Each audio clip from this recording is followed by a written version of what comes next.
crazy how there's a box that goes around when you're talking. So can you hear me? Yeah. Okay, we're still recording. Hey, all right, everybody, welcome to the first Zoom episode of Ringside with George, and I can think of no other guest that I would want to have as my first of anything, whether it be my first Zoom podcast, whether it be my first anal raping, whether it be... Don't give away too much. Don't give away too much. Come on. This is my boy. Ladies and gentlemen, Jon Napoles. What's up? And, you know, I was thinking I've had you on as Cloudship, but I was kind of thinking I wanted to have you on just as fucking Jon. You know what I mean? Yeah. And I did some push-ups. I got my tank top on for you before we got... I started listening to this in 20 years ago. I think my dad might have been a little gay. You know, maybe secretly, as much as he may have denied it, but yeah. As hard as he fought to look ungay, he might have been a little gay. So, dude, cheers. I'm having a little maker's mark, and thank you also. This is my birthday episode. Yes, it is. Yes, it is. 45. Hey, can you sing happy birthday? 35? Dang, 35. 35, 45, bro. Come on. You know what? I'm proud of those years. I'm proud of them. Honestly, man, I remember thinking, I forget what celebrity. I honestly can't even begin to remember. But I remember being a kid and somebody turned 50 and thinking, oh my God, that's half 100. Like, he's so old. He's so old. You know, it might have been like a family member's birthday or somebody like why I even paid attention to it. But I just remember thinking 50, oh my God. And I'm fucking 5 years away from there. You know what I mean? And I don't feel old at all. I just feel worn down a little. Yeah. You know, I feel the same way. I definitely don't feel like I'm close to 30 at all. Like I mean 40. I'm like, there's no way I'm gonna be 40, and I don't feel it by any means. Yeah. It's insane. It's funny too. The older you get, the more you like contemplate time and existence and fucking all that shit.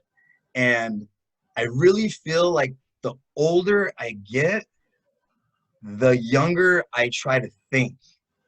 Like, I'm buying Legos. I'm all about Star Wars. I'm fucking like trying to hold on, or maybe I'm trying to get the things I didn't have as a kid. But I wonder if I'm doing Legos more now than ever because I'm getting older. I'm like, no. Reverse the aging. Have you watched the Lego Wars yet? No. And I'm gonna tell you why. I fight watching it every time. When I'm flipping through the channels, I really, really want to. Why? Why haven't I, or why do I want to? Why do you not want to? No, I really, really, really do. But why do you fight it then? Because I feel like it's going to be one of those don't meet your hero things where, like, I'm going to find out Legos was invented by some rapist in Germany or Sweden or wherever they're from. Or it's just going to ruin Legos for me. Like, I feel so pure about Legos right now. I don't want to find it. Is it just people building things, or is it? It's challenges. Oh, dude, you know what? Challenges. I haven't been recording this on fucking Anchor. Hang on. Let me throw my app up real quick. My Anchor app. Record this at the same time, so I might have to start another intro. New episode. You could just use the audio. You should be able to just use the audio from this episode. Just take the audio and import it over to fucking. Are you serious? Yeah. Oh my God. If you have the software for it. Easier. Yeah, you should be able. You can totally. Know if I do. You know what? I'm gonna start recording this just in case. Just in case. Backup. So here it is. Yeah, everybody, this is George from Ringside with George, and today... Happy birthday to you! Oh, he's wearing a booster! Happy birthday to you! Happy birthday, dear John G! Happy birthday to you! And the kids. Yes, dude. Nice. What's up, Ben? Love you, bud. You're not seeing Love you two too, man. Johns. I'm Ben. This is Ben. There's a little guy. What's up, buddy? Man, I haven't seen you since you were in diapers. Cool. All right, cool. That's awesome. Hey, dude, I tell everybody, man, I don't know if I've told you this, but I tell everybody that one of the very coolest moments ever in my life, I've had a lot of cool moments, but one of the coolest I'm probably going to say 4 or 5, was when we were in Mexico and everybody sang happy birthday to me in Spanish on the fucking, when you guys were all jamming at that dude's house. We went out with fucking Cynthia. And we went over to that dude's house. Was I there? I don't think I was there. No. You keep thinking it was there. No, you talk about the rooftop and stuff. I had left already. I had left. Benny was there. I know that. Benny was there, yeah. Because he's the one that started it. Yeah, I know. He kicked it off, dude. And just fucking like, I think I saw him like whispering something to somebody. Like maybe he was asking, get him back in there. Like he was getting Benny, come here. The time, or maybe, hey, is it midnight yet or something, you know? Yeah, it was definitely him because I remember hearing about it later on. Okay, so we were on the roof of this house, and through the backyard, it was like you could see Benny. Okay, so I was telling your brother how one of my like top 5 moments ever in life was has nothing to do with me. Has nothing to do with John. Most of my great moments don't, but was when you got everybody in Mexico, man, to sing happy birthday for me. And bro, it was all I could do to keep it together, man, without crying or fucking just like strangers in this fucking huge gully of fucking apartments. And it looked like, this was after the incident of the subway where we got robbed. It was way later than that. Way later than that. We went out drinking with Cynthia. Yeah, that night. Were you on the subway then? Oh, no. I heard about that. So it was Benny, Alfred, your sister Ashley, me, and one other Mexican guy. Oh, no. James. And Ashley there? So me and Ashley was with you. Well, yeah, that's what I was saying. We missed the fucking, couldn't fit on it. Exit, yeah. We took the next one, and when we get there, all you motherfuckers are checking your pockets and shit. Alfredo goes, dude, they got me too. That was the first thing I heard. I was just like, oh shit, that means they got everybody then if they got Alfredo too. So they didn't get you then. You and Ashley were safe then. No, we were a train behind. We were like a couple cars the subway. behind. They were, yeah. And we got off, and all you guys had lost your phones, and it was pretty funny that the 2 white people fucking were cool. We didn't get robbed at all.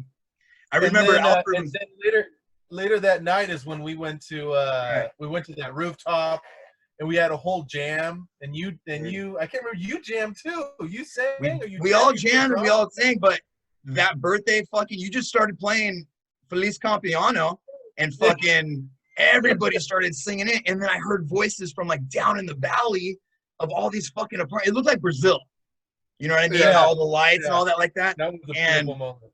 I just heard voices singing fucking happy birthday to me, and it was like, hey, all bullshit aside, man, being on the run and being scared and not knowing if I was gonna ever see my sister again, or like just the gravity of the situation. You were in a spot where you didn't know if there was no coming back to the United States. No. When I left, it was with full intention of always being gone for the rest of my life.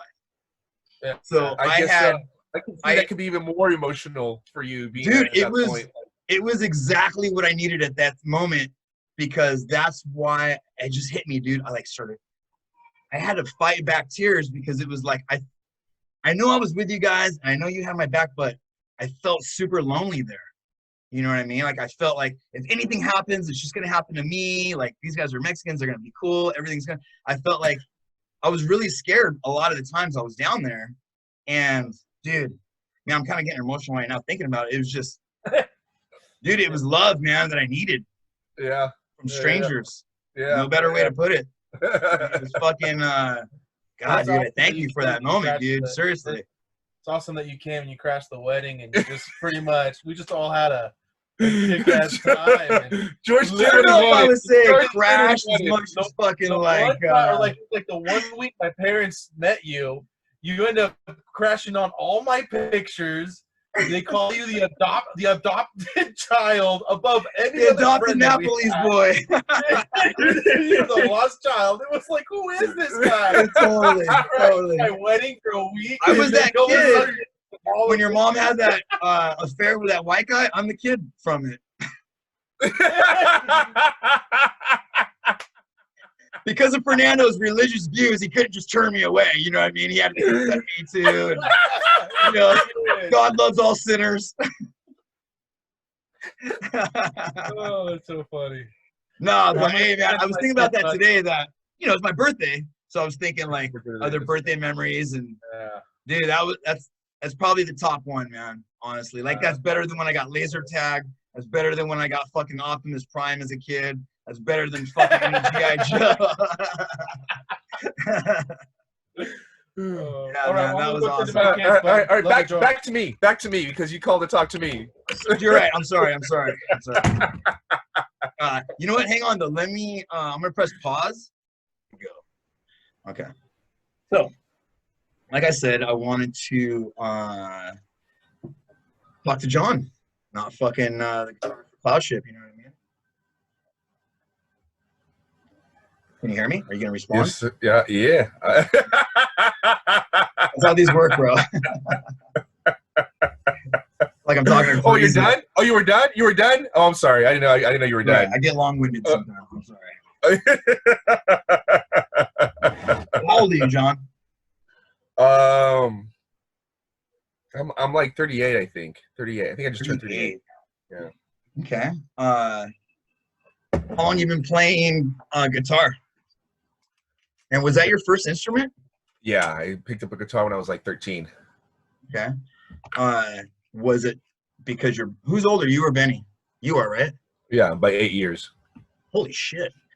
Either you look great or he looks horrible because you guys look about the same age. That's my line. It's exactly my line. When everybody's like, wait a minute, you guys aren't twins? I'm like, yeah. Either I look really good or he's like wasted, like. Totally. I've been rode hard. Yeah, I know. Well, he's the one with the kids. I have no kids, so I think that helps a lot. It does. Dude, I think I've aged like fucking a year and a half and like it's like probably like 3 years for every one. Yeah, right. Yeah. I believe it. I definitely see those grays coming out, man. Dude. But when you're a parent, you worry about shit you've never even thought about worrying about. Yeah. Oh my God, dude. Like getting poop on your face. I Yeah. never thought I'd have to worry about that. What are you talking about? That was like our average weekend. What are you talking about? Like, okay, runny poop on your face. Child poop is definitely different than adult trip on this. So the other day I came out of the showers getting ready for work and I fucking hear Rogue laughing and I'm like, hey, what are you doing? I turn the corner and fucking she's on the couch. Tyson's got his fucking balls hanging out and she's fucking hitting his dick with like one of her styrofoam fucking toys, just laughing, and he's just sitting there. And I'm like, he's loving it. I don't know. She was hitting it. Like, I think he was like, well, she was hitting his dick, not his balls. So I was like, that's probably why it doesn't hurt. But I was like, yeah, that's an image I'm never gonna be able to get out of my fucking head. She's gonna be graduating high school and be like, yeah, tell my mind, try not to fucking think about it. It's hilarious. So no kids. You ever been close? No, yeah. So You ever been close to fucking? No. Yeah. There's been some close calls, but we're not gonna go there. Okay. But yeah, I am the oldest. I'm the first one. My dad played a little guitar, like for church and stuff. Right. Fernando, shout out. Yeah. And my mom played because she was a hippie, and it was a hippie thing to do back in the day in the 70s. Right. Everybody could play. Yeah, everybody could play like 2 or 3 chords, basic chords. So she knew basic stuff. But because my dad had to learn for the church, there was almost always a guitar around the house. But it wasn't until somebody from California, from Shasta, came down, either through the church or something. We should tell people that you grew up in Mexico. Yes, I did. Right. I moved down there when I was 7, and I came back when I was 18. And during my stay there, we had a lot of visitors. I feel like you'd be way more fucking thuggish. Like way more gangs, like, you know what I mean? Like, you're so nice. Right, but I also lived a very sheltered life until, like, right before I came to the States. I've been to the house you grew up in, bro. That's a fucking gnarly neighborhood. No, it is now. When we first moved to that town, there was not many people there. There was no graffiti on the walls. There was no traffic. The cars were less. Like, it was literally a step above a village, like almost village. There's no economy there really, except for the village itself. You know what I mean? There's no. Right. I didn't see any fucking factories. I didn't see any fucking. No. But that's why. I mean, the city's so close. I mean, that's why people commute to the city. I mean, people. Which is Mexico City. Mexico City, right? Okay, right.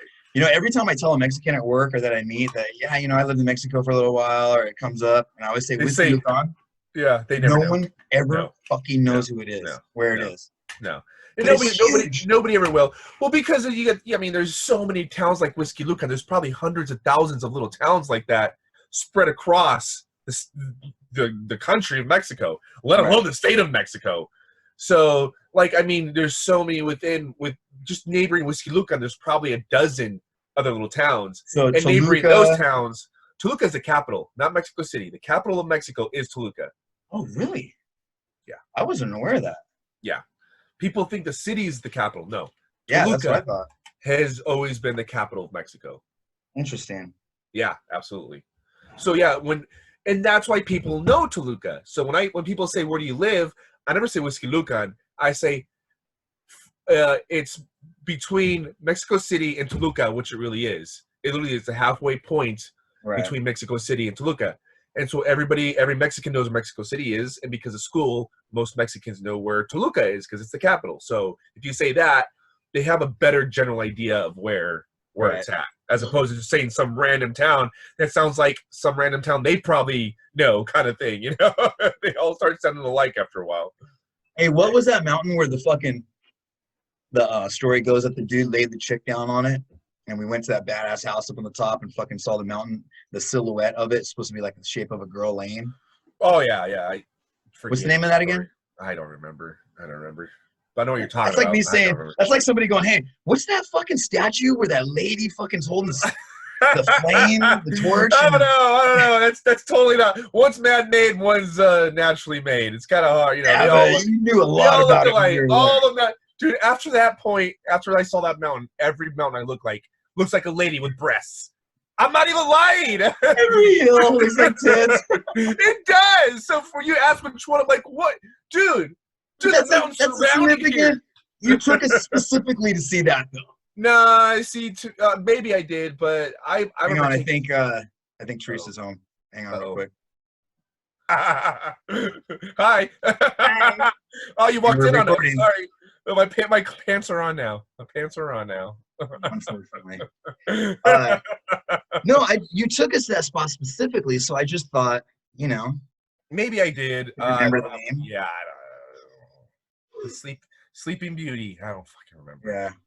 Yeah. People know about it when I say. So many iconic places. Yeah, I'm sure it's very. I don't remember. I don't know.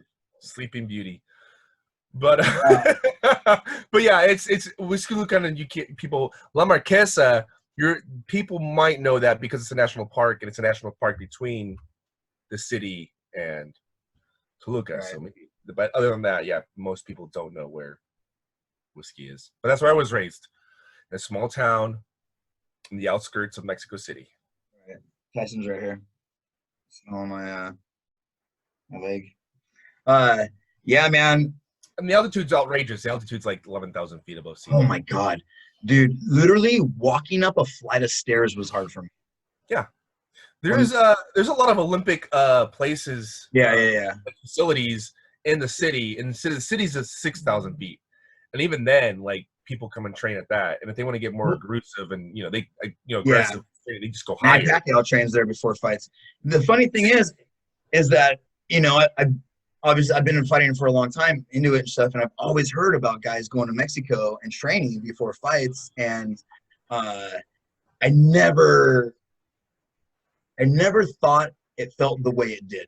Right. I thought, all right, it's a little hard to be like maybe smoggy or whatever the fuck, but dude, I'm not even kidding you, those stairs. Having that lack of oxygen is almost like having extra weight on you. So it's pollution?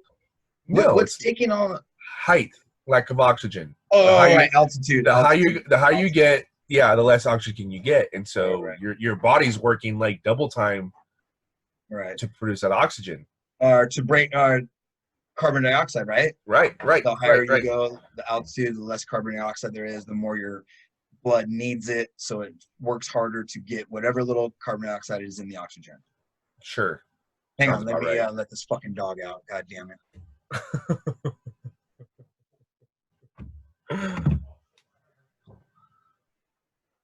Shit, door on his foot. Fuck.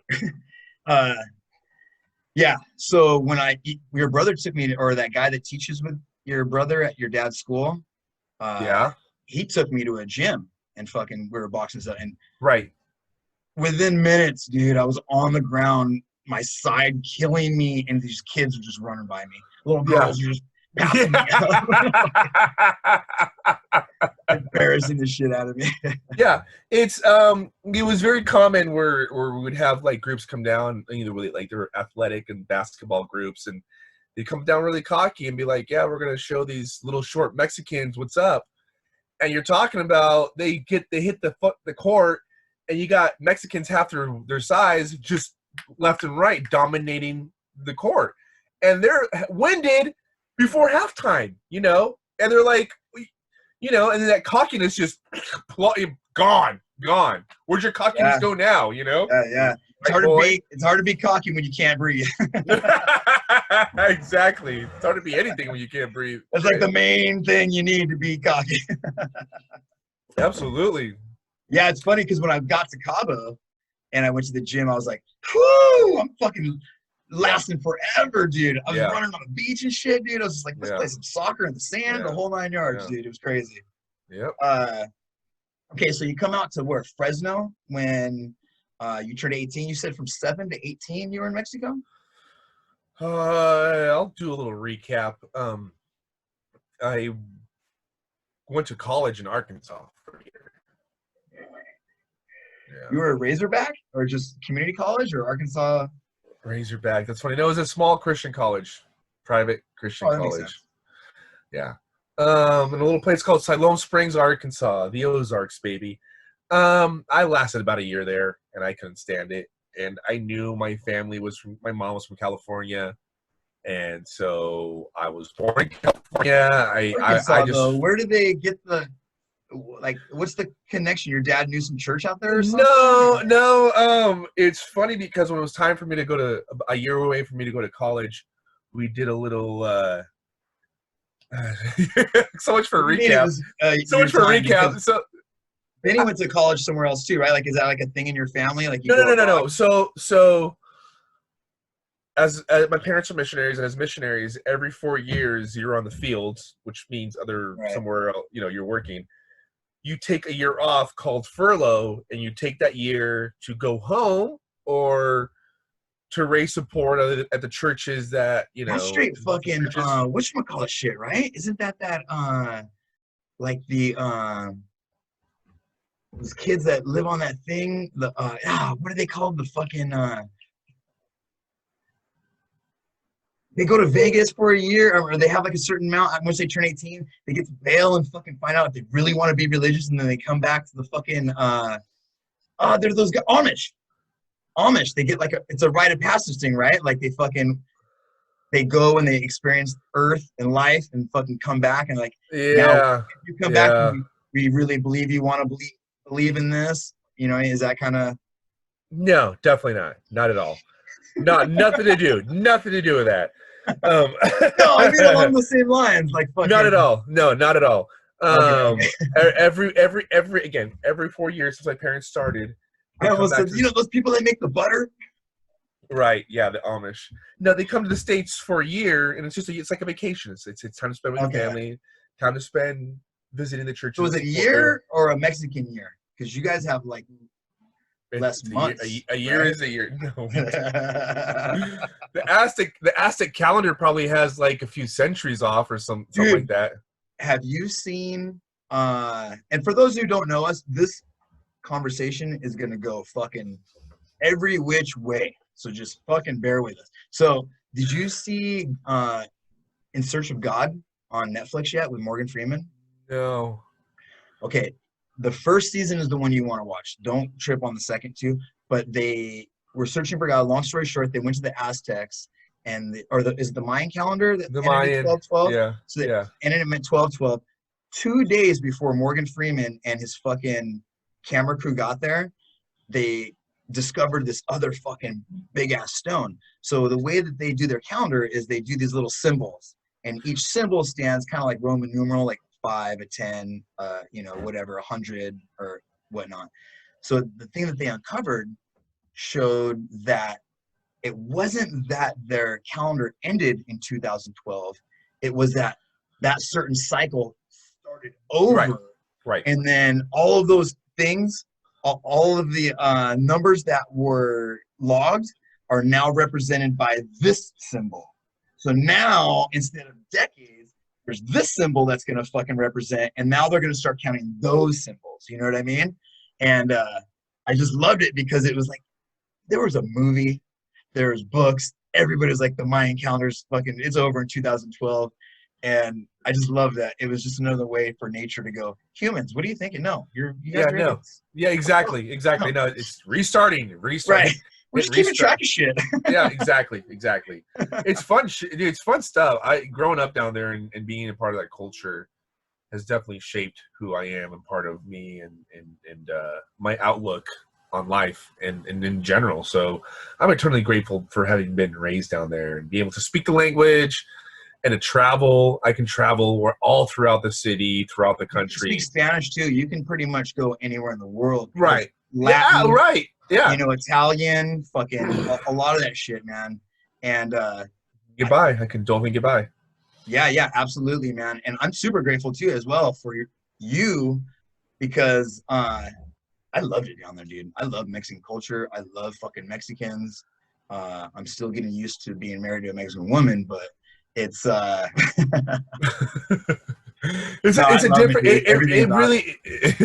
a different world, and it's a world. If it wasn't so financially burdened with people, distraught down there, I would probably have stayed down there and lived because I could pursue a career. But it's really hard to pursue a career down there, and which is why a lot of people, if you're rich, you're fine. If you're poor, then you come to America. You hop the border, kind of thing. So it's. So since you were born there, are you an American citizen? No. I was born in L.A. I was born in. You were born in L.A. Okay. Yeah, Northridge. I was born in Northridge. Were you brought here kind of illegally? Like, Oh no, your mom was born here, huh? My mom was born here. Yeah. Your mom's white. So we're all born here. All of us are born here. Benny was born in Texas. I think Josh was born in Texas. Me and Ashley. Oh, you mean all the Napoles, not like all humans? No, all humans. It's America. We're all American. My dad's the only Mexican. He's the only one that was right. But yeah, we're all my brothers. You, Ashley, Josh, and Benny. Yeah, and Josh and Benny were able to get their double nationality, I think, because it was a bigger thing. Yeah, it was easier to do at that point. Double nationality. Same thing. Dual citizenship, double nationality. Yeah, you're right. It's the same thing. Yeah, you're American and Mexican. You're right. I never got Jeopardy categories. What would it be if it was a Jeopardy category? So the question would be, if you hold more than one citizenship in the United States, what would it be? And the question. And Alex will look to the judges and be like, "Can we take that? Can we accept that? The judges have ruled. We will accept it." That's what he would say. Okay, I can't argue with the judges. I think 2 of the 3 judges are Mexican though. It's California, dude. That's a low. Okay, so all the Mexicans were judges. Yeah, exactly. Or all the judges were Mexican. So you go to Arkansas. What year was that? I graduated 2000. So right after fucking Y2K, huh? Right. And so that was about the time we were supposed to do our furlough to where we could take a year off and come to the States. And so we planned to do a college tour. What do you mean tour? Oh, just pick one? Okay. So I was forced to do some research online. Which ones do you want to go to? If you we're gonna. Right. And my parents gave me a list of like, hey, these are some of the colleges you can choose from, you know. And so I, picked a handful of them and we went on a road trip. And so, we went to. Oh, shit. You drove to all these colleges? Yeah. That's awesome. It was a family road trip. That's fucking awesome, dude. So by the time I was 18, I had already traversed most the eastern because it was all east. It was. Yeah. We literally went straight up Texas, and we went. Chicago. What were your colleges? Do you remember which ones you picked? Like there's the Moody Bible Institute in Chicago. Oh, so they're all religious schools. Oh, all religious. Absolutely, okay. Absolutely. There's no way there's going to be any. Yeah, there's. Yeah. Okay. if my parents are paying for schools here, right?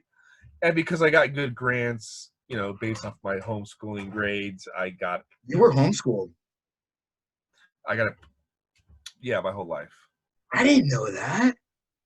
Yeah. Dude, you're the most normal person I've ever met that was homeschooled. Was Benny? We're all homeschooled.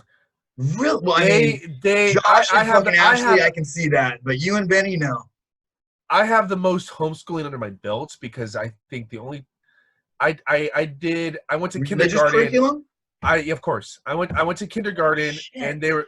Yeah, I went to kindergarten and they were like, he's way too advanced. We need to kick him up to first grade. And so I knocked out kindergarten and first grade like the same year in a school in Texas. And then after that, we moved to Mexico and it was all homeschooled. And I think my third grade, they put me in a Mexican school just for Spanish, just so I can get Spanish and What do you mean? What do you mean, what do I mean? You guys didn't speak Spanish around the house and shit? No, it was English around the house. Why would we speak Spanish around the house? It was English. I'm not going to speak something I don't know how to speak. Because I thought fucking Ashley, you guys all grew up talking Spanish. No, nobody grew up speaking Spanish. Oh shit, I didn't know that. No, when I moved to Mexico, I was 7. Ashley was probably 5. We all spoke English. Why would you talk the fucking language that you're around? What do you mean? When we moved down there, we all spoke English in the house, and we spoke Spanish. No, so you lived in Mexico from 7 years old until 18, right? Correct. How the fuck did you live that long without learning Spanish? Is what I'm saying. That's why I'm telling you. That's why they put me in third grade, so I would learn Spanish. Oh, I'm sorry. I thought you were talking about when you got to college, you were learning Spanish. I'm sorry. No. Okay. Like my second year in Mexico, when I was in third grade, they put me in a school to learn Spanish. Got it. I'm sorry. So that's how I learned at an early age, and that's why I have the accent or the no accent. That's why I speak like a Mexican kind of thing. But that was the only year, and then that was third grade, and then I did a sophomore year at a small private Christian high school in Elk Grove, California, on one of our. Is that up by you? Huh? Elk Grove, is that by like Clovis and all that? No, that's Sacramento. Okay, yeah. That's like 45 minutes, half an hour south of Sacramento or something like that. Like Citrus Heights? Citrus Heights is north, isn't it? Huh? Isn't Citrus Heights north? I don't know. I don't either. My aunt lives in Citrus Heights, and that's by fucking Sacramento. Elk Grove is like Elk Grove is like half an hour south of Sacramento. We lived there for a year, and in the year I was there, I went to a small private Christian high school. But other than that, that was it. Every other year was homeschooled. So I gotta ask, man, like, as much as you've been around religion, does it factor into anything you do? Because if anybody asked me if you're religious, I would say, no, not in the least. Matter of fact, I think he might be the Antichrist. Who, me or you? Me? Both of us say when we're together, we're going to form fucking the world's demise. Yeah, right? No, I am, growing up in that environment, I went to Bible school. I did theology. I did a couple of years at a Bible school. So I've done the Bible. I've read the Bible and dissect the Bible hundreds of times over, Dude, you're like me, I man. still have notes. It's funny, but I was going through unpacking. I found notes from that era of like just all the studying I did. So yeah, I know my theology. So speaking of Jeopardy, when Jeopardy, any Bible category comes up in Jeopardy, I dominate it. Hands down, dominate it. I know every single one. And if I don't know, it's because I forgot. But I did event. I would love for you and I to do a fucking trivia fucking night at a bar or something. Like you, me, okay, it's usually a 5-man team. Who would it be? You, me. Those at 3. I guess 3? Yeah. Okay. It's usually 3 to 5, depending on 3 to 5, but depending on how the group, yeah. There's some then we should probably get 3. a girl to get some fucking like they usually throw out like a fucking clothing or a makeup fucking dumb question. You know what I mean? That's what you're for though. I don't know anything about makeup. I haven't worn makeup since high school. And even then, it was just a little rouge on my cheeks, dude. Rouge. You do the whole eyeliner thing. I see you do the whole eyeliner thing. Contrast your blue eyes and that blonde hair. Just go to school quoting fucking Morrissey, and you know. That's hilarious. No, I've always thought between you and I, we fucking know dominant. We probably got yeah. But I had no idea. A lot of random shit. Yeah. About the religious aspect. I mean, dude, I was raised going to church from every fucking Wednesday and Sunday. Yeah. No, me too. Well, my dad was a pastor. I read the Bible in jail. I read it on the street. Like, dude, I did more than read the Bible. I dissected the Bible. I went through like the Greek and the Hebrew and the translations and the word for word. And in Hebrew, this word means this. So I went through the literal, and we're talking years of that. Years of that. Like, we're dissecting a verse took a couple weeks because there's so much meat in that one verse. You have a favorite verse?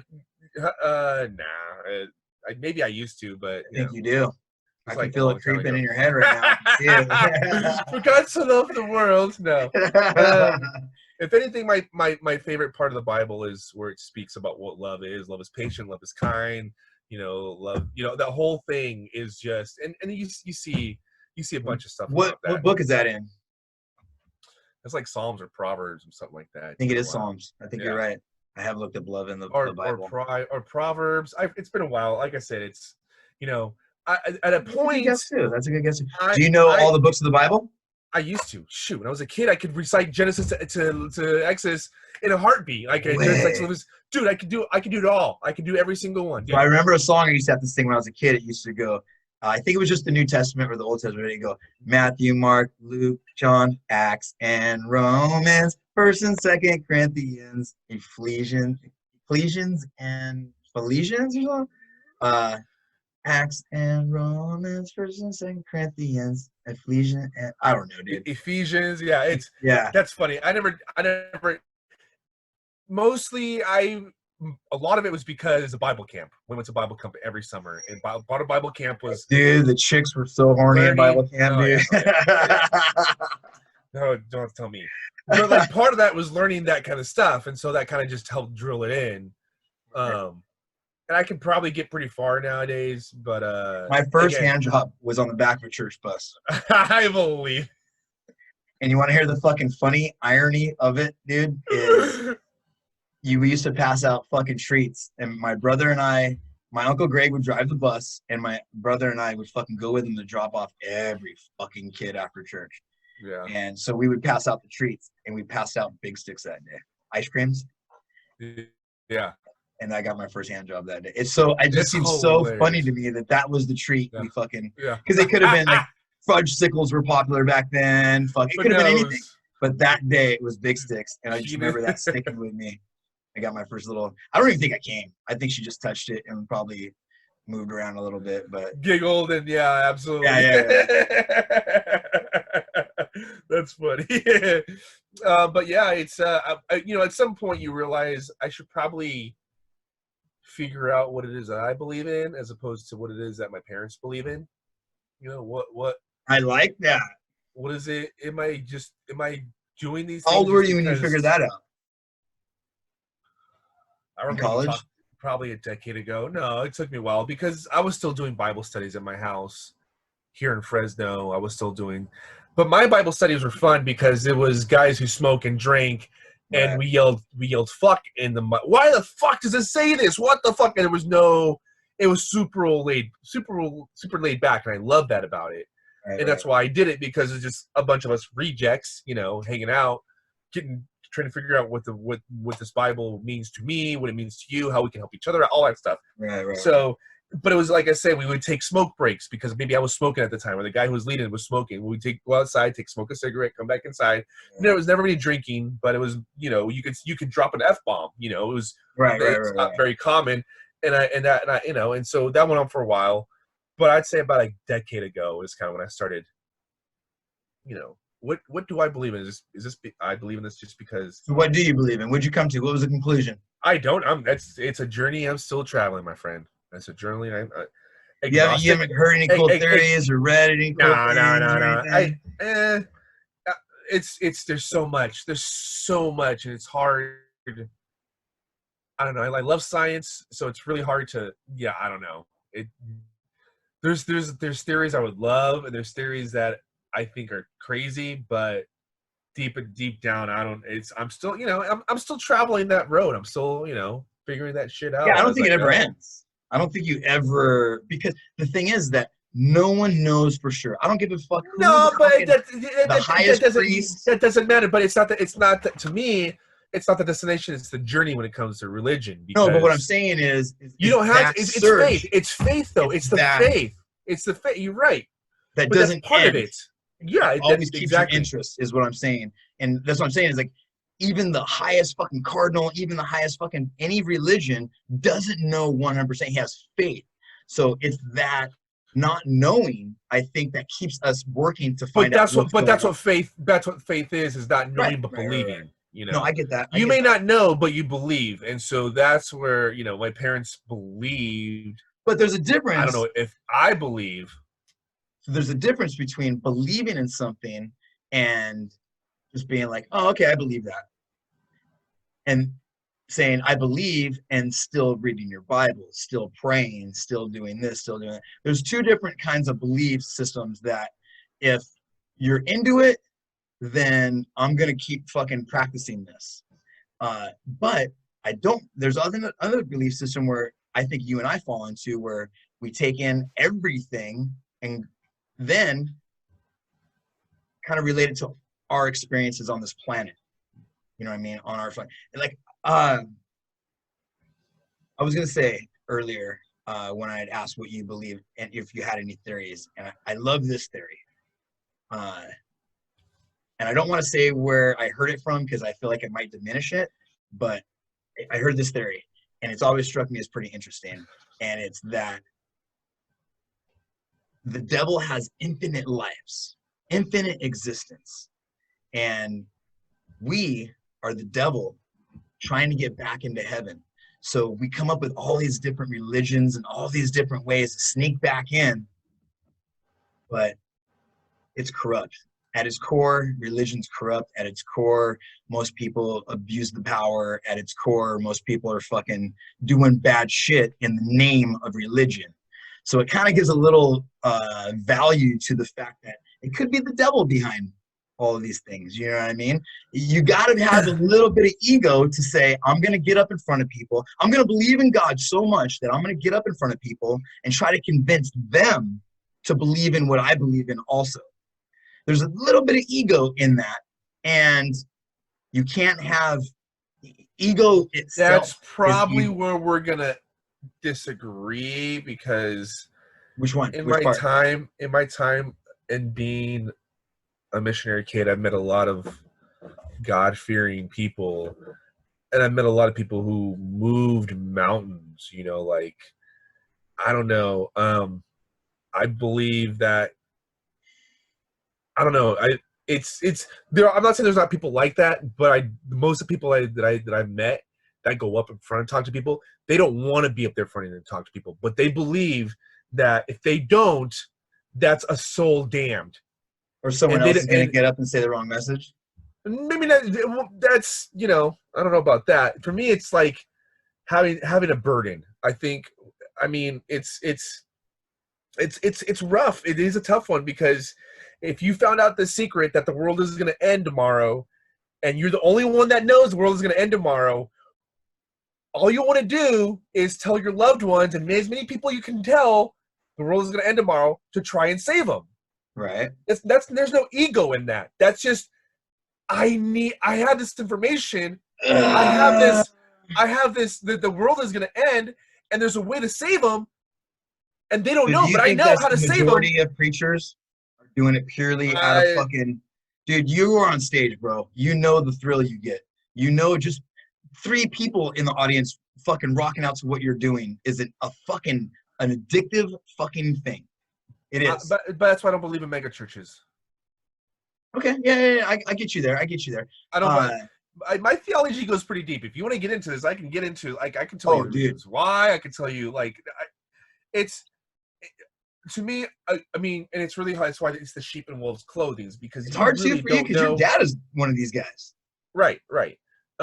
You don't know if they're speaking from the heart, if they're doing it because you don't think he gets a little rush from dudes are clapping, everyone in the audience is clapping, or fucking come up to him afterwards and be like, dude, what you said about that one thing was fucking on point. Right, but does it become addictive? I feel like they take that as a religious experience and not as, ego. I think that's why people become corrupt in that position. I think that they go into it with a little bit of fucking humility, like I'm doing God's work, and then when they start getting the adulation and the fucking attaboys, and they start fucking hearing hot moms come up to them after fucking service, like, oh my God, what you said to me was so good, and it spoke to me, and that becomes addicting. And I think when they become corrupt, like most of them do, that's when they start doing it for that reason other than religious reasons. I'm not saying that those people don't exist. Of course they exist. It's the majority, bro. That's all we ever fucking hear about, dude. Come on, everybody that fucking works in church, again, driving Bentleys and all that other shit, man. It's fucking bad. But again, I was raised in the church. Catholicism with all this fucking baby. I was raised rape and stuff. Yeah, again, I was raised in the church, and my parents aligned themselves with pretty solid, honest, hardworking people. Now listen, faithful people. So all my experiences, George, here's what I'm saying. I didn't experience that until I came to the States. Interesting. I didn't think about that. From 7 to 18, all the preachers and pastors and all the religious, I've never experienced once that kind of thing. I didn't think about that. It's cultural. Only until I came to the States, do you have mega churches and stages and lights and this whole production. That church your dad took us to get all the chairs for the wedding fucking was tiny, dude. Yeah. Like 4 garages. Yeah. No, I didn't think about that. That's a great point. I think, and that's not to say there aren't pastors in villages or fucking all the cities that are right. That's not. It happens all the time. And that's my problem with a lot. That priests used to be able to get married, and they were like rock stars at the time. Right. Like religion was. So the church was like, dude, these guys are fucking everybody. Like everybody wants to fuck the priest. Like we got to do something about this. So that's when they fucking said, hey, no more weddings, no chicks, all right. And then they were like, oh, well, only thing we got left is these altar boys, You're hilarious. You're stupid. I'm not trying to be funny. That's just pretty much what it was. Well, no, if you want to get down to it, I believe it's because Paul or Saul. Or This is my assumption. Because that was the thing. They were allowed to get married. Right, but you have to understand Paul/Saul in the Bible chose to be single so he can devote his full life to the Bible and God. That's what preachers are doing, is trying to embody Paul and fucking... Because women are distractions. Women are distraction. And that's why Paul/Saul never got married, never had kids. I was just working on a bit about how, dude, I bet it'd be such a relief to be gay. Like, oh my God, you know how much money I would have? Like, if my whole life I was gay, all through high school I would have got better grades. I would have fucking hung out with way more dudes. You know what I mean? I would have way more friends. I would have fucking been able to borrow everyone's clothes. You know what I mean? Like, I feel like it would have been such a stress relief. I've drove hours on just the thought that I might get late. I still do that. What are you talking about? That's what I'm saying. Still gave me so much less stress, dude. Nah, I do it for some dick too. You hear that, Rogue? Uncle John driving hours for cack. Potential. Not even for sure cack. Not even guaranteed cack. That's fucking funny. Yeah, you're right, dude. If it's a beast, it's a beast. It doesn't matter if it's got a vagina. I'm telling you, man. I'm telling you. I'm telling you. So I'm sure there's a little history into why priests, but I think that's where it stemmed from, because that's from the Bible ages, and it's very, very prominent. It's taught a lot. Like, hey, Paul decided not to have any kids or wife, so he can focus fully on being the man that God needs or wants him to be. I think a lot of it stems from that, but I'm sure that people take something from thousands of years ago and like hold it to the T and like live to the T and have raise their kids like that, have wedding ceremonies according to it, have fucking, you know what I mean? Just everything for something that was thought of and created when we didn't really know much about fucking much, dude. Right. That's like if we always treated women like we do back then. You know what I mean? What if we always treated our kids like we did back then? There's something to say about culture. What are we without culture? You know, what is culture? Is it a good thing? Culture or religion? Religion is culture. Oh, come on.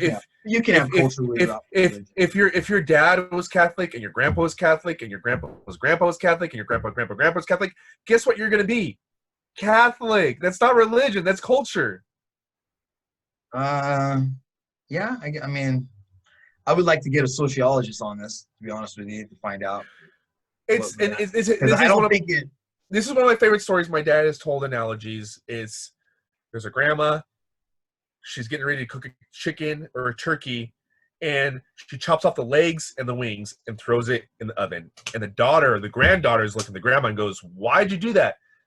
And she goes, "You know what?" Or she's like, "Mom, why'd you do that?" She's like, "You know what? I don't know. Your grandma used to do it. Let's go ask her. Hey, grandma, why do you chop off the legs and the wings of the turkey before you put it in?" "You know what? I have no idea. Your grandma used to do that. Let's go ask her." They ask grandma. And the grandma's like, "Oh, you silly girls. We had an oven so small and a tray so small, I had no choice but to cut it off to stick it in the oven. It wasn't because I had, if I had a choice, I would stick the whole thing in there. But I have a choice." So they saw it and they emulated it. That's culture. That's culture. And I believe a lot of religion is that. A lot of religion is, I'm Catholic because my grandparents are Catholic. Right. My friends are Catholic. I get that. I get tradition. My heritage. It's and most Catholics aren't Catholics. They just believe it because it's part of their culture. So let me ask you this. They don't go to church every Sunday. They don't abstain from alcohol and sex. They don't. Right. It's just because it's a culture. So let me ask you this. All right. I got two questions. One, Mexico had its own gods, its own fucking religion, its own fucking view of how creation came about and everything. Then Spaniards come over, and I would just like to say my trip to Mexico taught me what really happened. Like, I had been growing up to believe that the Spaniards just came over and raped and fucking pillaged and killed everybody. But when I went to those fucking pyramids, I read that thing and I started fucking like kind of looking into it.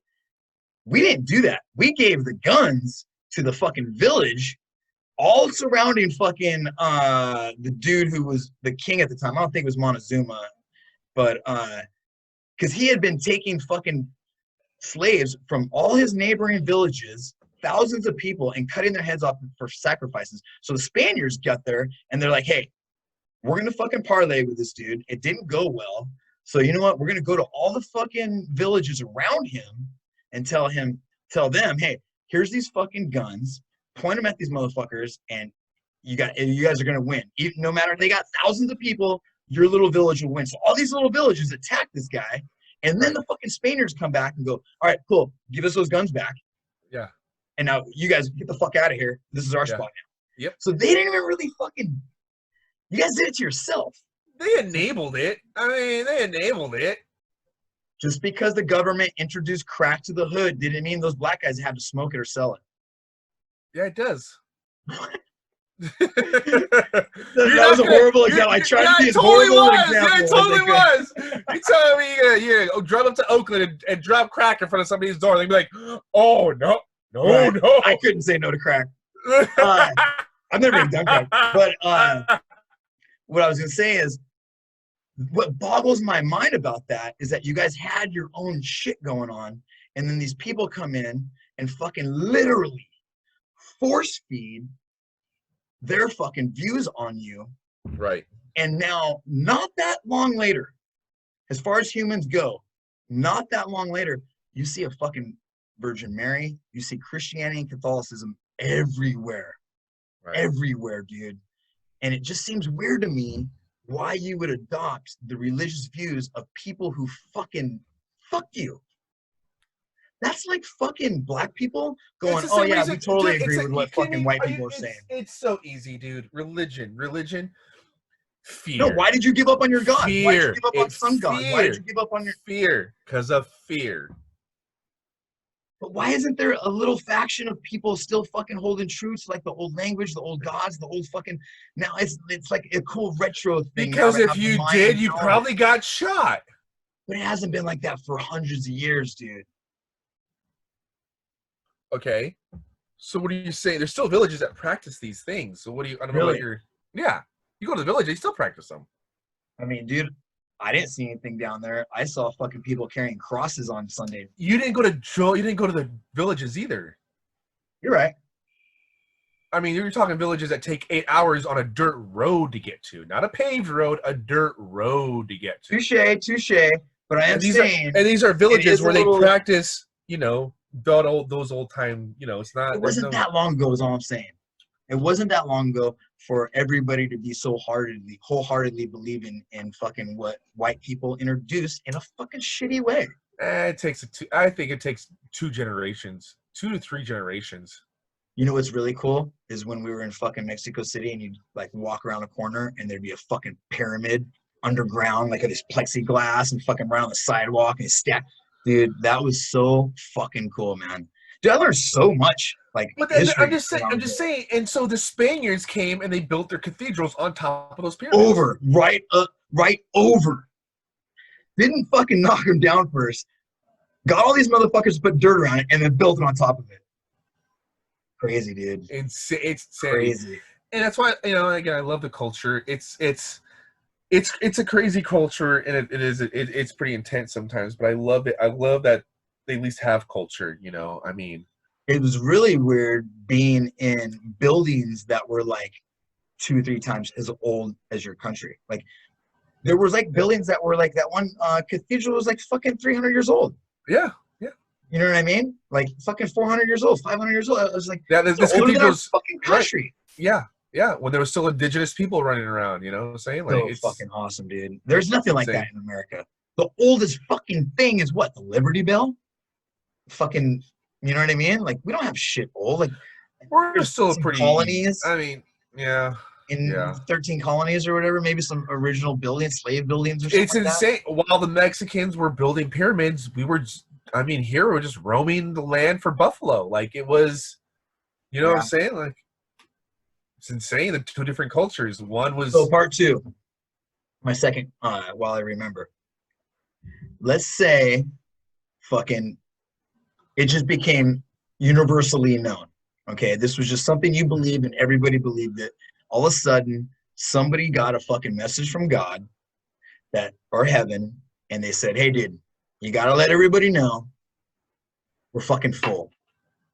We fucking got to capacity last night. Fucking, we didn't really plan for this, but we're full. So no more heaven. You guys can't get into heaven. But we appreciate you guys fucking believing in what you believe in, and we hope that you can still stick around." My question is, do you think that if everlasting life in heaven wasn't the carrot on the end of the stick, people still believe in it and people still go? Like, would people still go to church and choose to live that way? If heaven was full, not that it was fake, that it was full.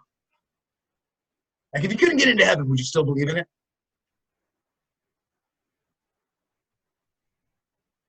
You still there? Oh, you weren't moving. Sorry. I think I mean, it's a good question. I think it's down the line. I think you're going to have the fanatics who will believe no matter what. And you'll have the people who are like, well, there goes that. It was a cool thought while it lasted, you know? But to get back to, real quick, I want to remind you that. Oh, hang on. Hang on.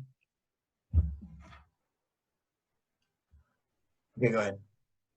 In history, Mexican history speaks of there was a time when a white man walked the shores, showed up to Mexico, and taught the Mexicans how to cultivate. And his name is Quetzalcoatl. And he said, what? Because, okay, go ahead. Cultivate what? And corn. He just showed him how to do stuff. He just showed him how to cultivate stuff. Grow corn, grow a bunch of field. I don't know. Cultivate. Because what I had learned when I was down there. So when Quetzalcoatl said, "I'm going to leave, but I shall return, and when I return, make sure you embrace me." So that's why they let the Spaniards in. So when the Spaniards who were white came, they're like, they've come back. Yeah. Here's everything you've given us. Here it is in return. But that's not what happened. Yeah, it is.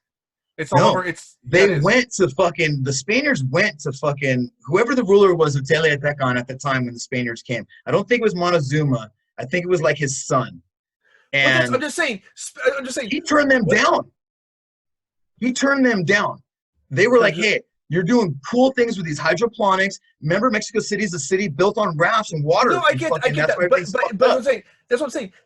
Any other time, if anybody came into your territory, you'd kill them. You kill them. They told him, hey, we got these secrets. We got this fucking way of life. You can fucking share yours. We'll share ours. He said, no, fuck you. Get the fuck out of here. We're cool. We got our system going good. We don't need your shit. That's why they went around to the fucking villages around him and fucking had them overthrow him. That's what I learned while I was in Mexico. Yeah. As far as I know, Quetzalcoatl is like a god because he was the one that introduced Mexicans to agriculture. And he left and said, I shall return. And the Spaniards came and they just pretty much said, here, we're not going to attack you. They just pretty much.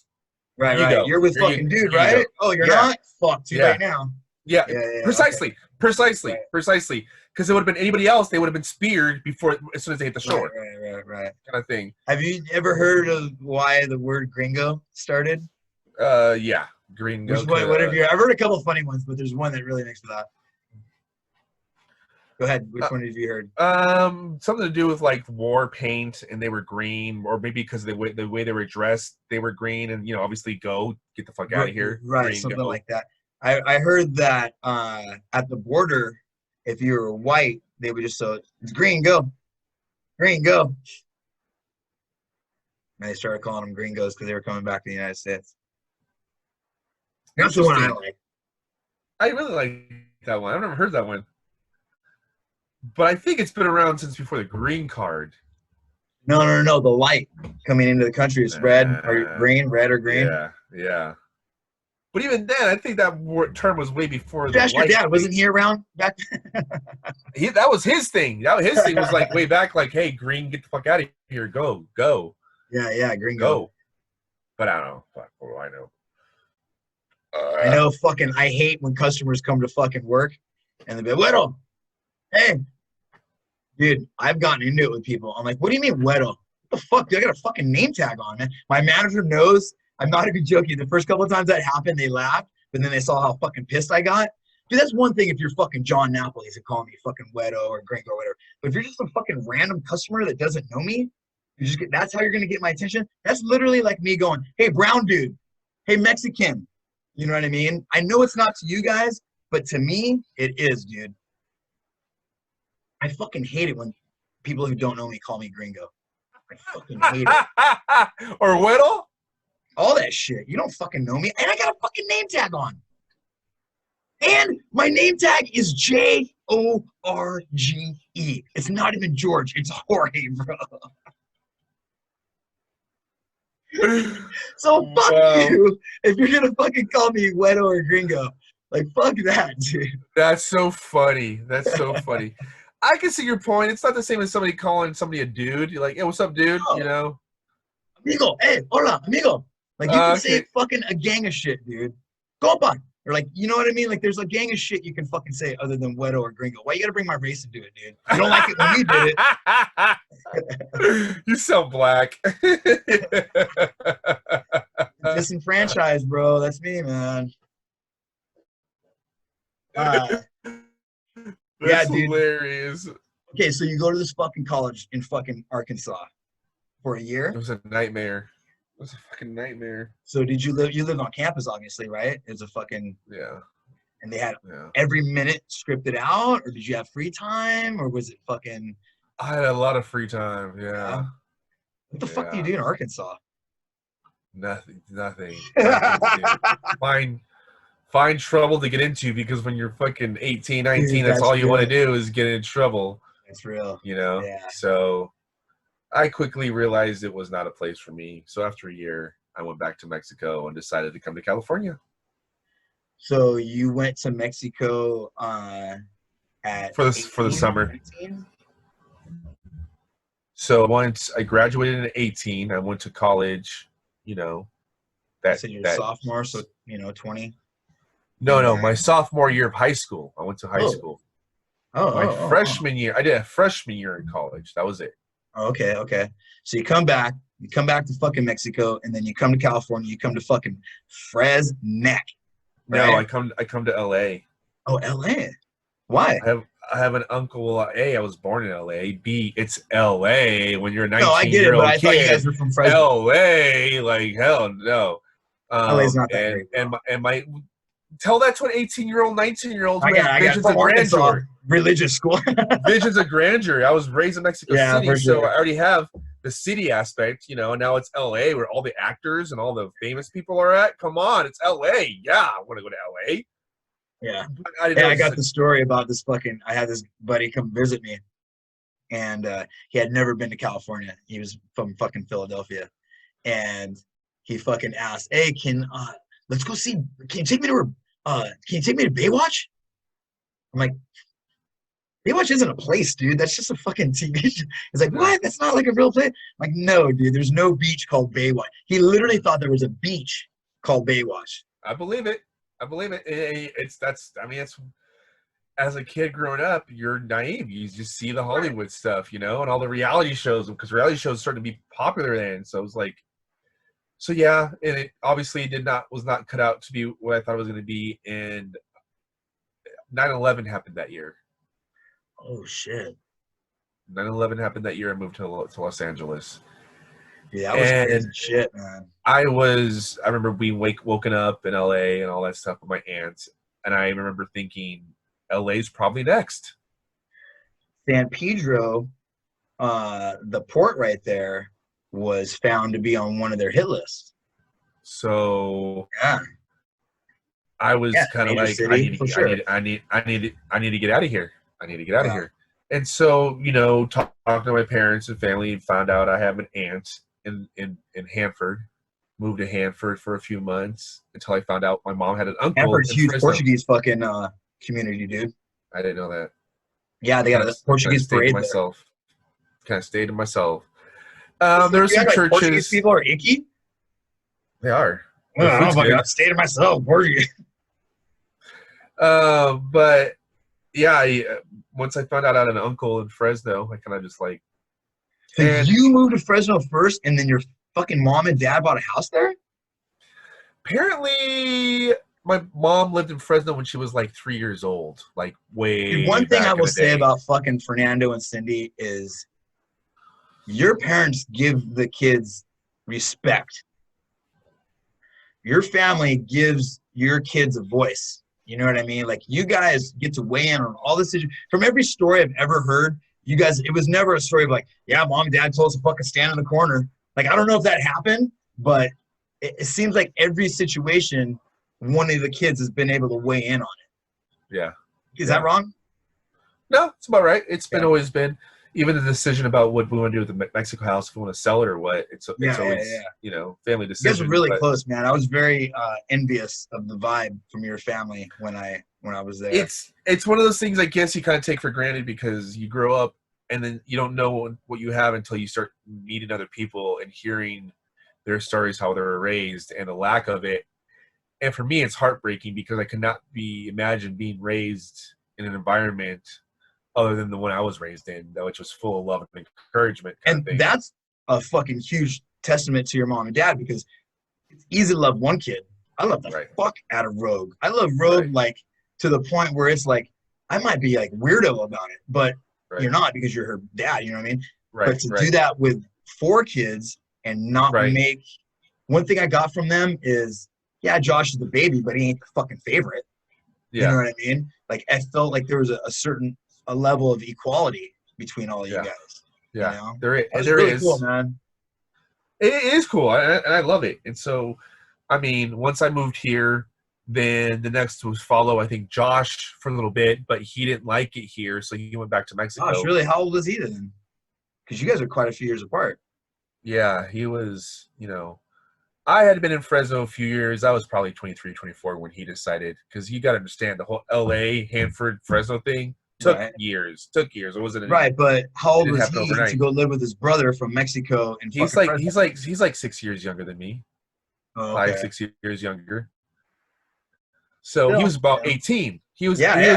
It's fucking Hey, are you looking at you or are you looking at me? I'm looking at me, always looking at me.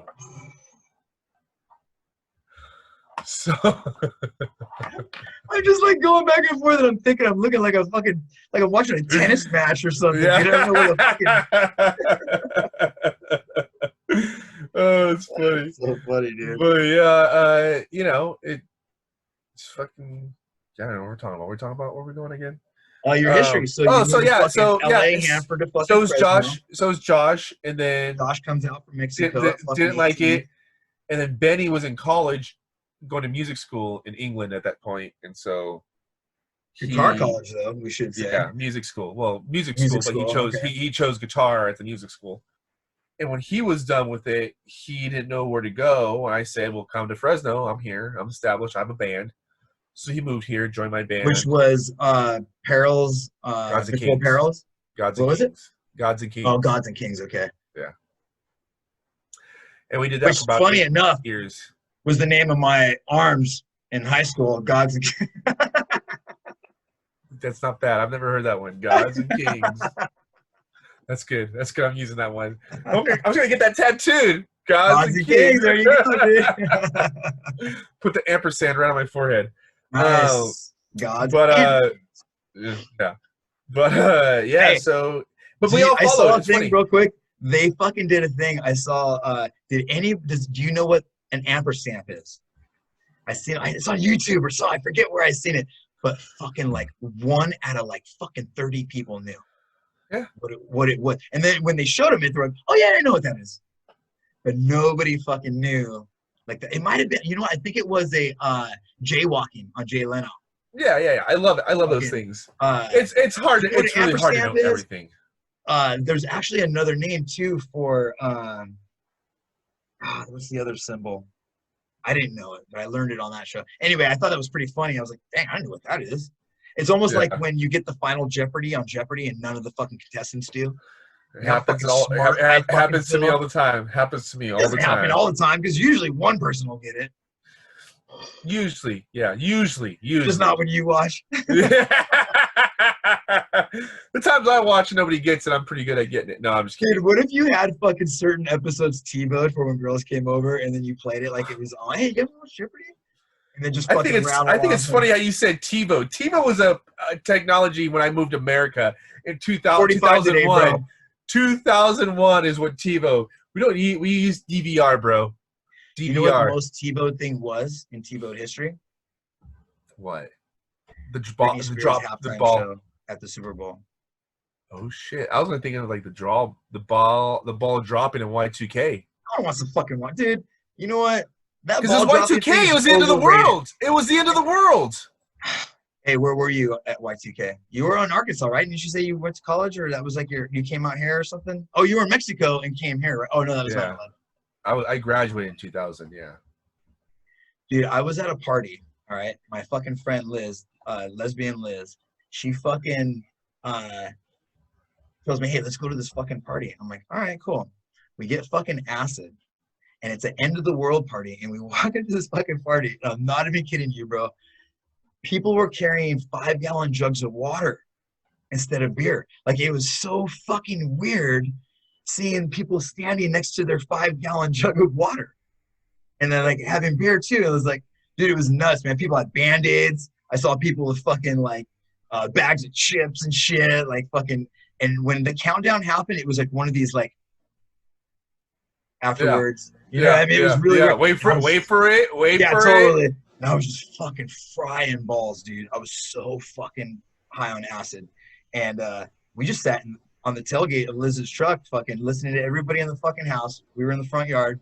And I was like, hey, we're still here. We're good. Like, nothing happened. You know what I mean? It felt like, I don't know. Everybody kind of thought like it was just going to all end. Right. Like everything was going to end, you know? Like, it was weird. I'll never forget. I was so fucking high on acid that day. I think I was in Mexico somewhere, but I remember that. It was, intense. Crazy times. Like now. Yeah. So I've been around. I've traveled quite a bit. I wanted to fucking get honest about something with you first. And I've been saving this for like a couple of days because I heard it on a podcast the other day. I think I had the coronavirus. Now, the reason why I'm saying that is because about a week and a half ago, I had a cough and it was really hard. And the way the guy on the podcast described it was like you were drowning. You were underwater trying to catch your breath.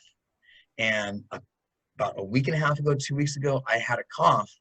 And it was like I had to literally, I couldn't cough because I would go, like I couldn't catch my breath for the cough. So I would have to do this.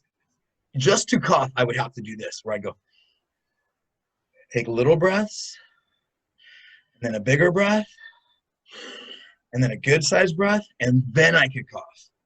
And the way the guy was describing his not being able to breathe, it really fucking hit home about that cough. And I haven't coughed like that for a while. I took some days off fucking smoking weed, and I was smoking vape because I didn't have any flour. I didn't want to go to the fucking clinic and get flour. And I had a couple cartridges, and I think it was the virus and the cartridges. And I mean, I feel good now. I'm fucking, I'm fine.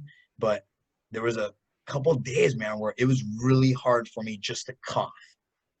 And the way this guy described it, man, I was just like, holy shit, that's exactly what I had. And that's when I was kind of freaking out a little bit about Rogue going with Teresa, and I took some days off, and I was like, fucking, it kind of happened right after you told me not to come on.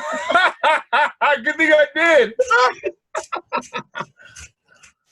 You could have contaminated this whole fucking Fresno. I didn't want to say anything because I was so fucking like, you're right, maybe I shouldn't go. And it was just like fucking, but Teresa and Rogue were fine. Like, it didn't affect anybody. And I was still working, still worked out and shit. It wasn't like it really affected me, but it was that breath, that not being able to cough, and this guy saying it, that made me go, fuck, I think I had it. Are you able to tell that I don't know much about it, but can you tell if you've had it? Well, you're supposed to, if you've had it and then you feel fine, you're supposed to have antibodies now. Like your body fought it, so now you have the antibodies. I know. So but I want to take my blood if I did have it, if I was right and I did fight it. No, I know. I know. I want to know if it's you. No, I know. But I want to know if there's any way they can find out if you've had it. Yeah, if you have the antibodies. So you can go to the hospital right now and they can test you and go, yeah, he has antibodies. He had COVID-19. Yeah. Interesting. And it's also a temperature thing. Like, I think that's their temperature testing. People to see if they have it. I guess your temperature rises or something. I'm just curious about had, not have, had. Okay, so one thing I've noticed is that you can test positive for it, or you can test negative for it and then positive for it. Right. No, I know that too, but I just want to know if you've been able to have it. Like, I think. If you could go like a month later, a year later, 2 years later, a decade later, and be like, oh yeah, you had COVID-19 back in, you know, that's what I want to know. So if there's any trace of it. I don't want to lie. Most of my fucking shit is coming from Joe Rogan's podcast, because he's having scientists that are fighting on his podcast. You know what I mean? It seems like he has people who know on there. And from what I've gathered from that is just because you've had it, it doesn't mean you can't get sick later or something like that. I was just listening to it today, and I'm pretty sure they're having cases of people in China that got it, didn't have symptoms, and then now, like months later, they're having symptoms. And I think he knows one guy that tested positive for it in China and then was fine for a while, and then he started getting sick later. I believe so. I don't want to fucking say the wrong shit. It's a lot of fucking stories that he's telling and shit. I'm trying to fucking remember them all, but I think you can get sick later. That's crazy. Yeah, like nobody knows what the fuck is going on, dude. But I do know that if you have a fucked up immune system already, if you're fucking fat, if you're fucking already fighting shit, then you're in a fucked up position to begin with. Right. You know what I mean? I think my body's like, this guy fucking drinks, this guy fucking, you know, he works out, he fucking, you know, acid, DMT. You know, it's a little COVID. Bring it in. Let's party with some COVID. Yeah. Let's bring some more COVID in here. Let's party. Hey, COVID, you only got to be 19 to get in this bar. 19 is because of the year it came out, right? I mean, that's what I heard. 19 is because... Is that what it is? 19. Yeah. That's what I heard. They say 19 because that was the year it was discovered, or that was the year it broke out. Okay. Because SARS is also a COVID. Right. But what's the number on that? What was the number of that? COVID what? COVID... There's H1N1. No, I know, but I think there's a COVID-18, which means like there was something came out in 18. Yeah. I haven't heard about that. About that. So the 19 you think that fucking you're barely legal. Get that COVID-18. It only fucking infected. You're already gonna work it into a joke. I already know. Oh, dude. Yeah. Well, it's funny because I'll smoke weed out in public and fucking I'll cough and people look at you like, you know, I really want to be like, dude, it's a fucking weed cough. It's not fucking COVID. Yeah. So yeah, man. I don't know. So you're still working, right? Delivering flowers. That's your fucking... I am. So what do? You get a you go into the store and fucking pick up the flowers, or do they like put it outside the door for you, or we get social boxes, distancing, right? You can only order online from your store. We get boxes delivered with the flowers to us, and so once we get the flowers, they arrange them, and we're only doing deliveries and pickups, and I just take it. We don't do businesses because most businesses are closed. Right. So I take it to the front porch, ring the doorbell, and run. Well, that's what I meant. Like, you don't have people coming in ordering flowers. It's all fucking online or phone. It's closed. No, yeah, it's closed. So it's only online or phone orders. Yep. And fuck, man. I mean, I know I said I was going to talk to Jon this podcast, but fucking sucks. Cloudship can't fucking tour or anything. It does suck. It does suck. Especially, it's a bittersweet because it is how I made my money. But after 6 years of doing it every weekend, every month, I was starting to burn out. And this is almost like... I'm loving the fucking relaxation of no traffic, of fucking just not being stressed at work, just fucking... Right. I'm still not there. I mean, like, I still have to work, so I'm not completely there. I'm not like Brandon. I'm sure he's lounging around all day, all night. You know, I'm not out of that freedom. I still have to work, you know, because I can. No. I just meant like... but as far as like not having to worry about everyone's in every weekend. Yeah. You know, so it has been every weekend nice. Grind. Every weekend, because we've been playing every weekend for the last 6 years, and so you just got back. It gets old. Tour not too long ago, right? Yeah, a couple months ago. Yeah. Yeah. And we had one planned for next month. That's not happening now. Oh, that sucks, man. Are you still playing though? You guys still jamming together? And it sucks because you guys' album is fucking. You're kind of touring on that, playing on that album, right? Like that album didn't come out that long ago. Right, last year. We're trying to figure out ways to where we can still write and jam and throw. So he doesn't want to be around you.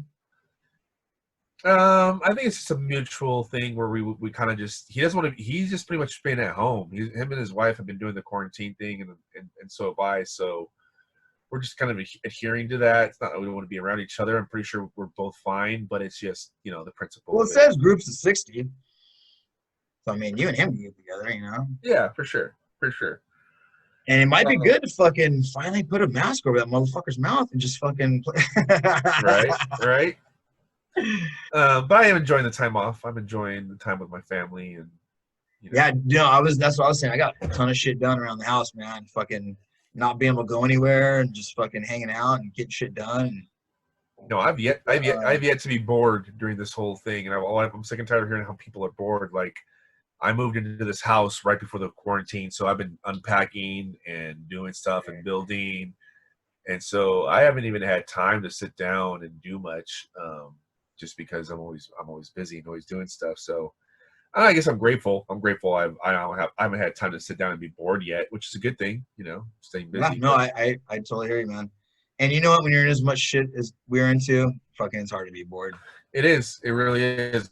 And I'm grateful for that, because I couldn't imagine sit there in a room feeling like I'm wasting away and just unraveling, because I'm bored or I don't know what to do with myself. I can't do it. Did you check out my last podcast? How I used you guys a song in the beginning? Yeah. Okay, cool. For sure. Yeah, thank you for that, man. That's fucking really cool. Yeah, for sure. Jailbreak, dude. It's my fucking theme song, dude. I don't give a fuck what Brandon says. It sounded good. It was good. I listened to that while I was driving around delivering. I popped that on. It was good stuff. Well, the thing that sucks is that I don't have transition. So it just goes cut. You know what I mean? Like, if it could have faded or, kind of died down, that would have been a lot better. But I'll get an editing app or something. Yeah, I would probably edit in some kind of sound that would help the break, like an explosion or something right before the break. So fucking like, welcome to Ringside. Exactly. I'm not selling mattresses, dude. It's not stereo store. Yeah, it's a podcast. You're right. It's a podcast. Monday. or the ding, the Ringside with George. The ding. Oh, there you go. Well, it's kind of weird because I haven't been to the gym in months. Like, Yeah. it's fucking Nobody weird. has, but nobody has. I keep thinking a different name for Ringside with George, but everybody tells me to keep it, honestly.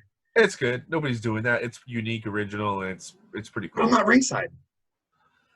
Nobody is. Nobody's doing anything right now. I mean, you were Ringside when you started it, and you're going to be Ringside again once this thing goes away. Hopefully.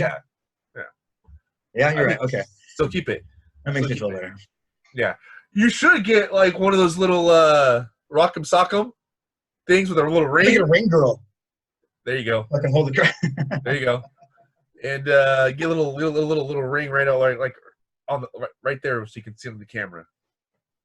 Dude, it's kind of cool to see you, but it's kind of depressing. You know what I mean? Like, this is what we've been reduced to. Fucking sucks, dude. Yeah, we used to stay with you, at least once a month for a while. At least once a month. Oh, those are fuck, man.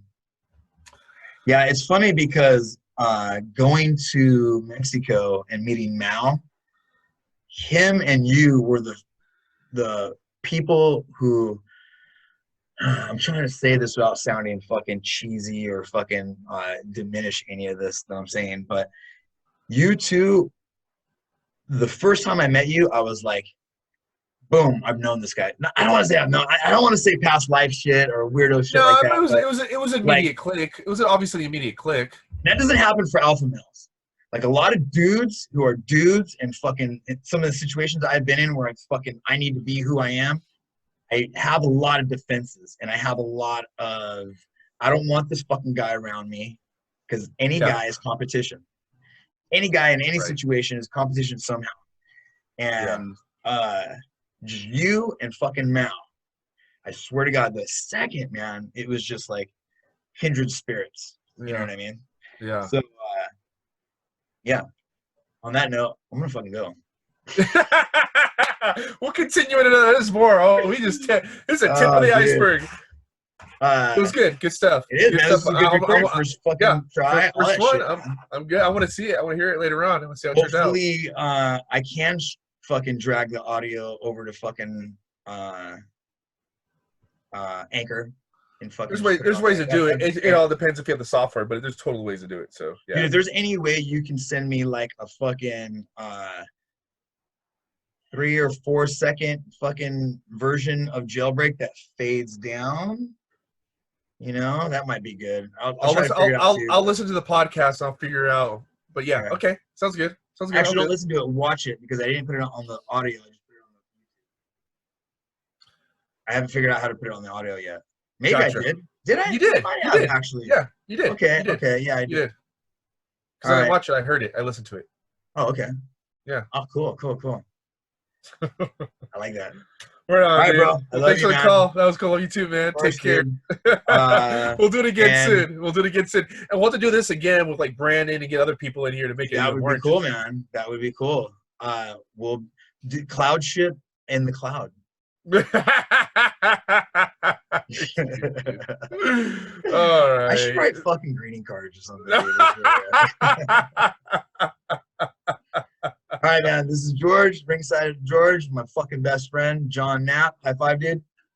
How do we do that? Right there in the middle? Boom. No, like this. Oh, dude, that's right. Boom. We're going to have to do this Auburn and touch fucking... No, I'm joking. We're not going to do it. Yeah. Hold on. I got this. Love you, bro. Put your buns there. Oh, I thought we were gonna touch penis. I thought we were gonna have a sword fight. Practice later. Okay. Okay. Later, dude. The wife's not here. Later, man. Love you, bro. Later, bro. Love you too, man.